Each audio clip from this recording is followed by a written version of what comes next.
Welcome, everyone, and welcome to this, our fourth episode of the Savvy Music Teacher. My name is Keith Hodgson from the University of the Arts, and this is sponsored by Zezowitz Music in Reading, Pennsylvania. Um, First of all, I'm the Director of Music Education at the University of the Arts. Currently serve as the Eastern Division President for NAFME. In a former career, I was a high school band director in New Jersey for 26 years and past president of the New Jersey Music Educators Association. I'm a consultant for Zezowitz Music, a director of education for New Jersey, and proud to serve also as a Conn-Selmer educational clinician. So today we're here with Chris Kulp from Upper Darby School District. And Chris, why don't you go ahead and introduce yourself? Yeah, well, that's my name, Chris Kulp. I'm an elementary instrumental music teacher in the Upper Darby School District. I'm one of several instrumental music teachers. My main focus is band and orchestra students. We start strings in third grade and band in fourth grade, and I work in 2 buildings out of 10. Fantastic. And Cathy, we have Cathy as the supervisor in this district. Go ahead, Cathy. Good morning. My name is Cathy Kania. I am a curriculum supervisor in Upper Darby School District. I supervise several subjects, one of which is art and music in the district, grades K to 12. Fantastic. So when we started this,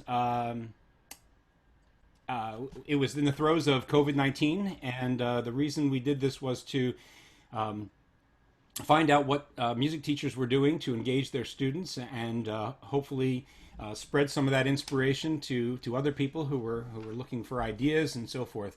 At this point, and it's June 10th today, I believe, and most schools are wrapping up for the year if they haven't already. And so this is going to be one of more reflection and also looking ahead at plans for the fall and what those thoughts and fears and everything are at this moment, and discuss that a little bit. So, Chris, let's start. What kinds of things did you do to engage your students during the past 3 months during virtual learning? Well, the main things I used, of course, the district's platform was Schoology. And once that got rolling, that became my main form of communication with the students.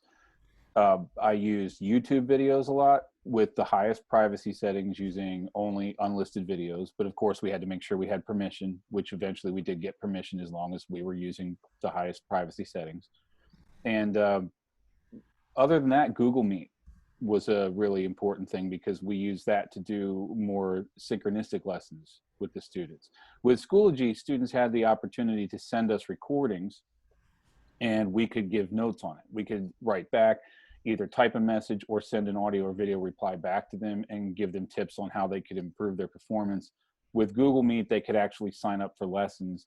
And of course, we use things like Google Docs for students to sign up for different times and things like that. Those were the main things that I used once the ball really got rolling. Can you expand on some of the any other things that you did? Any other? Well, I realized when I was introducing myself that I said I work in 2 buildings out of 10, but I was only referring to elementary. We have a lot more than 10 we have 10 elementary schools, 2 middle schools, a high school, and a kindergarten center. So with all that going on, I mean, it's kind of amazing when you think about how the district almost over the course of a weekend turned nearly 1,000 staff members onto virtual learning. It didn't happen quite so quickly with instrumental teachers just because we handle our own lists, our own kids. And so that took a little bit more time communicating with principals to make sure that was all up and running. So initially, my main course of communication was email blasts, which I have parent emails and information because they give me that when they sign their children up to play an instrument. And our district webpage gives us teacher web pages. So I was able to easily send email blasts out saying, check my teacher webpage, and I could put important information up there. From there, I created first a Google site, which was just a stationary page kids could go to and say, click on band, click on orchestra, click on beginner strings, see what Mr. Culp wants us to do. And then once Schoology got rolling, I was able to say, okay, head over there to your course or your group or whatever. And I was able to put that up on all those pages and tell them we're going to be using Schoology now. And in the beginning, I used a lot of YouTube videos. they were basically lessons. It was very kid friendly, very, okay, open up to page 12. Here we go. We're going to start. I'd be behind my keyboard and almost like we were doing a regular lesson.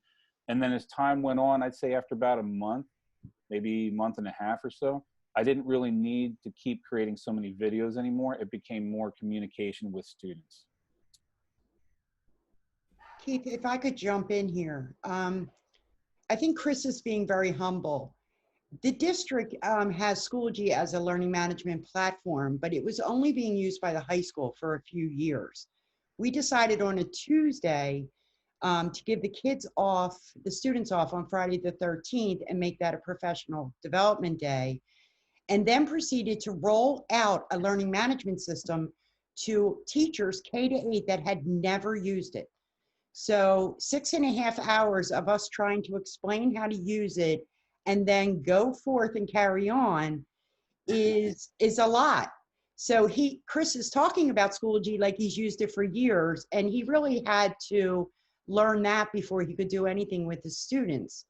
And I think that speaks to his fortitude, his tenacity, his resolve. He and all the teachers.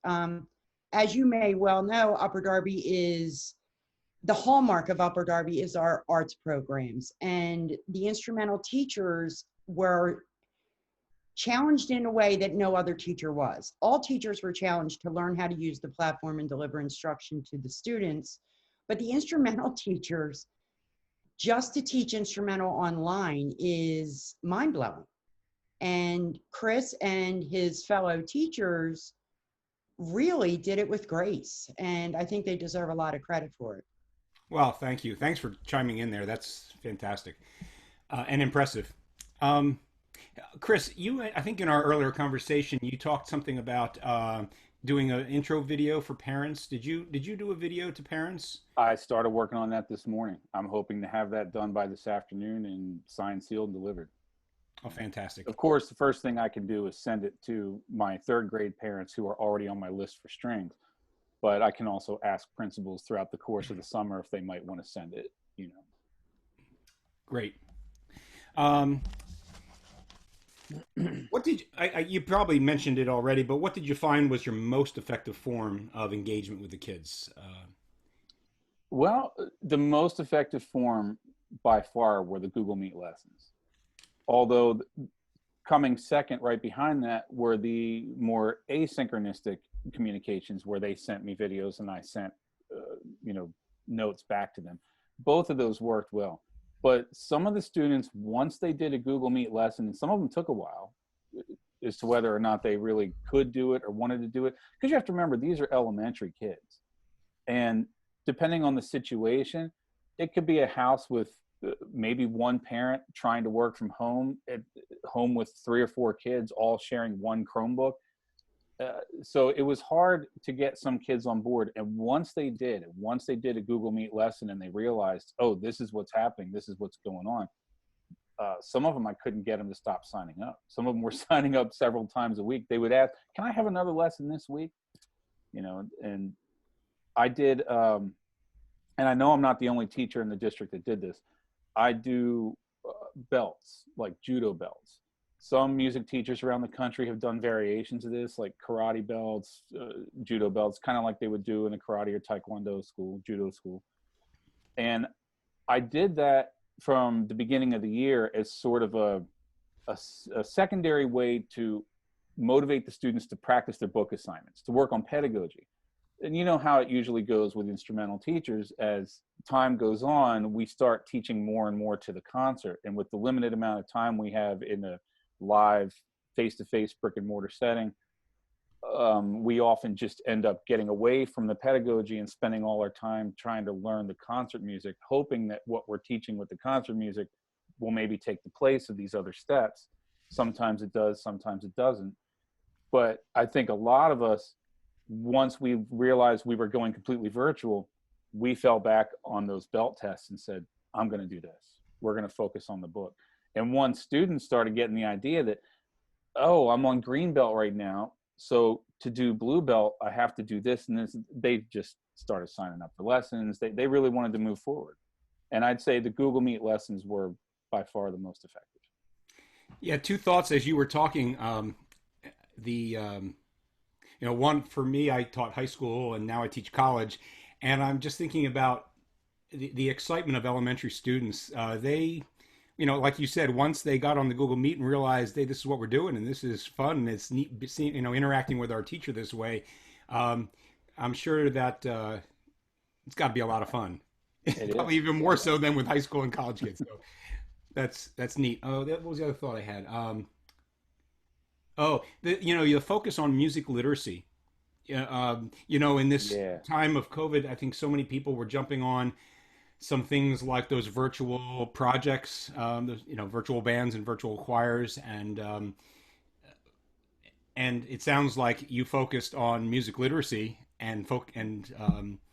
and as we look at the fall, it's probably going to have to be what we continue to do. And I think our programs are going to be stronger because of it. I agree. Yeah. Absolutely. And, and thank you, Kathy, for all the kind words you said about the department and how we move forward. It's really the truth. In fact, I can't, you're talking to me, but I'm one of many. Our music department is huge, just as big as the district. We're, I think, about 26 strong. Out of that 26, about 12 of us, I believe, are instrumental alone.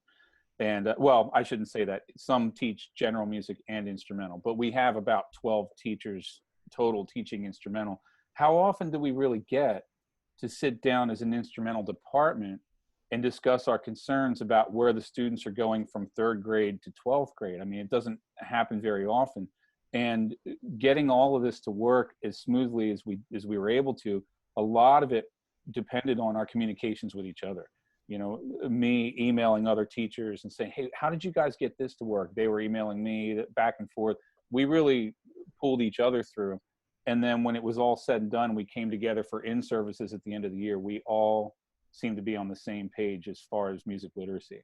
And that being one of the big pushes forward and working together more as a team to make that happen. Yeah, it's great to hear you doing that in the district, but of course, looking at this region and across the country, it's been so inspiring to see music educators come together uh, and collaborate together. And the business industry, the resources like smart music, rolling out free memberships through this time, and companies did it. Everybody was helping out because we are all in this together. I do want to come back to your department and you're working as a music team. But first, I'm sure you've given a lot of thought to your teaching. Could you talk a bit about your growth as a teacher during these challenging times? Oh, I mean, we're trying to keep this brief. I could go on. I could go on probably all morning about all the changes I feel as a teacher right now. The main part of growth for me, I mean, using so many of the online resources, that's been a main part of the growth. That's not something I normally did. It's always been there. I wouldn't say Schoology's always been there. Like Kathy said, it's been there for the high school, wasn't there for middle school and elementary. I'm hoping it will be. We'll see. But things like Google Classroom, even the Google Sites, using Vic Firth for my percussion students. Since you and I spoke, I went back to the Zeswitz website. I looked at the instrument demos. I get stuff from Philadelphia Youth Orchestra all the time. There's stuff out there. And this forced me to start looking at more online resources that I could share with the students. Also, being allowed to to communicate with students on their own time, to have them send me videos or audio recordings of their performances when they can, so that I can listen to it. It made me realize the importance of allowing students to work at their own pace instead of a 30-minute face-to-face lesson and then, okay, see you in 7 days. For some of them, the ability to send me something when they were inspired to practice and then have me send them notes on it really meant a lot, and it contributed a lot to their progress. And I think having those sort of online platforms is really detrimental to their growth as students, and it helps me plan better. That was the other thing about this, was I started planning better. I started realizing we do a lot of behind the scenes planning as teachers, but how clear are we to our students about not only where we want them to be now, but where we want them to be a couple months down the road? Maybe some teachers are better at that than I am. Through the years, I've got, from week to week, you never know what kind of challenges you're going to face. But when I was able to put all the belt challenges up on a site that they could look at and say, oh, I'm here now and I want to get here, that was really important. It made it more clear for them to be able to see. And I also realized in doing this that less is actually more. Sometimes we dump too much on the kids in a face-to-face lesson with the expectation that they're going to be able to accomplish this on their own in the course of 7 days. But here, I realized that if I start small and let them know what steps I'd like them to take, then the ones who want to go further, I can have other avenues for them. And then the ones who aren't quite ready to move on, they take it one step at a time. And I think that helped me plan better as a teacher. Making myself more available was another thing. Basically, all in all, just being more well-rounded with differentiated instruction for, I guess you could say, students of the 21st century. Yeah, the differentiated instruction piece is actually a byproduct of this situation. I think we're able to do it better if we focus on it. What kinds of feedback have you received from students and parents about their experiences with music during this time? Lots of thanks. Got a lot of emails of thanks from parents. Thanks for all you do. A couple of them, like some of the students didn't want the lessons to stop. And on the final day of instruction, some of the parents came up to the camera to make sure to thank me, like face to face. And yeah, I got a lot of that. That's fantastic. Cathy, how about from your perspective in terms of feedback from your district, your parents, your students, from an administrative point of view? Do you have any input on feedback during the last 3 months? Well, I think one of the things we have to recognize is that we didn't realize how much we rely on our music department for a ton of things. For one thing in particular is we did a virtual high school graduation and we had to do music, and the choral director at the high school did the national anthem with a grid of like 20 students. So when we don't have it, that's when we say, wow, how are we going to pull this off? And I think in a time like this, right, we're facing unprecedented challenge teaching students. We're looking at huge budget cuts. We want to stay relevant as a department, and we have to be flexible in doing that. So from a district perspective, we've been assured by the superintendent that the arts are valuable in the district no matter what kind of budget has to be made. And I think through this crisis, just seeing what these teachers have done makes everybody kind of step back and say, wow, like not only can they put on these great performances, but put them on a Google Meet with one student and they're still working miracles. So I think everybody from the superintendent all the way down sincerely appreciates the efforts. Oh, it's tremendous. That's great. And kudos to your superintendent. I understand, Chris, that you've had some professional development in service time recently. Could you tell me more about the kinds of things you and your district colleagues have been discussing, both in reflection and also in the months moving forward in the fall?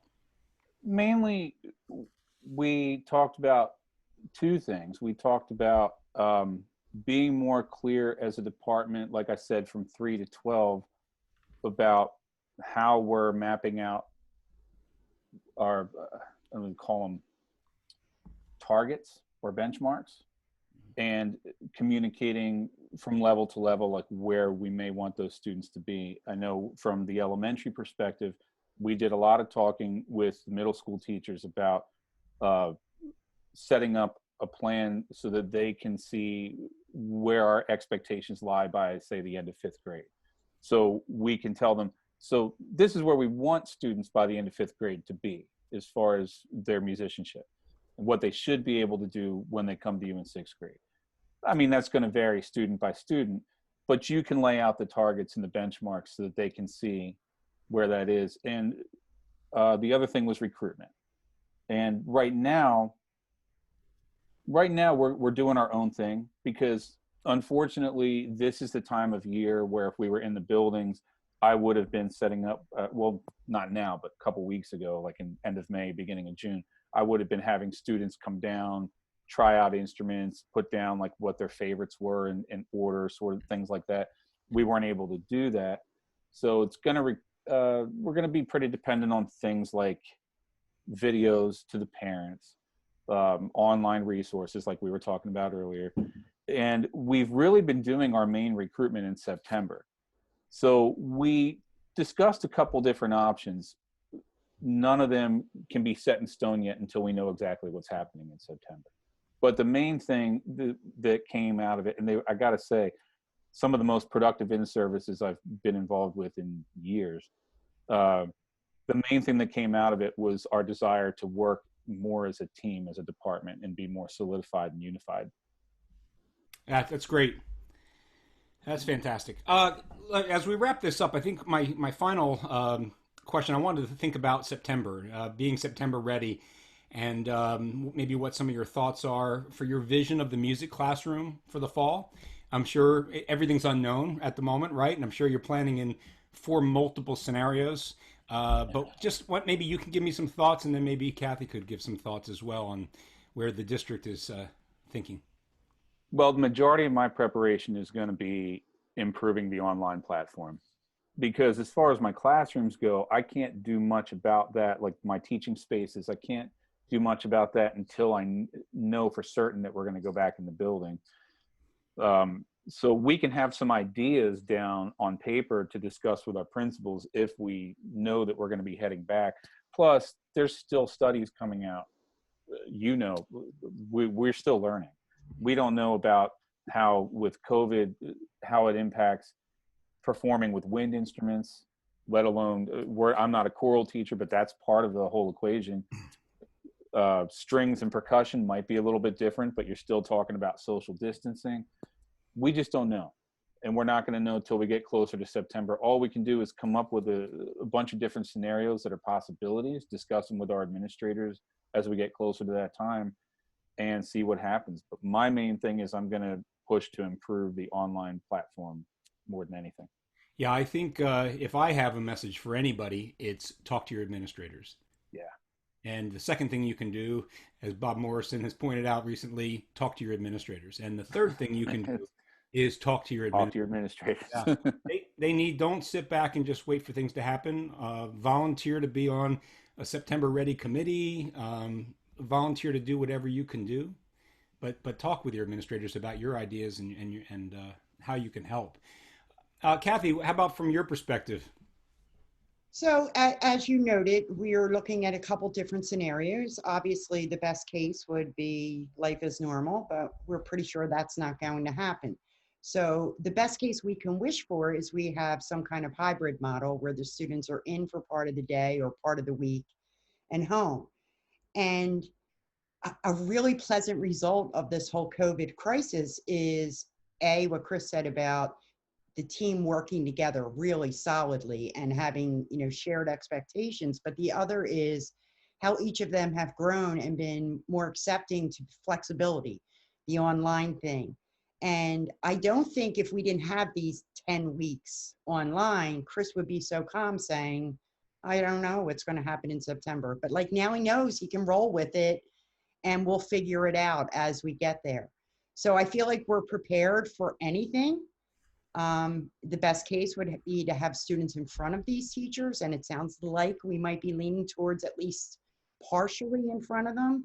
All the logistics will be up to his building principals and the, upper administration. But I feel that as a department, we are super prepared for whatever happens. That's great. Well, listen, Chris and Cathy, thank you for doing this today. I think it was very, very valuable. I'm really happy how the whole interview went. Thanks, I think this is great messaging. Chris, I especially want to thank you for all you've done for your students and music. Likewise. And bringing music into their lives. It's so important. And Cathy, it's evident your support and your administrative support in your district for music, and it's great to hear going forward the arts are going to play an important role. the social, we didn't get a chance to talk about the social and emotional learning aspect of this, but the arts are going to certainly play a huge role when kids return, whether it's in brick and mortar buildings or virtually or hybrid. And we can do this as a music community with our administrative support. So thank you so much. thank you very much. It's been a pleasure. Yeah, it's great to be here with you guys. Take Bye-bye. care.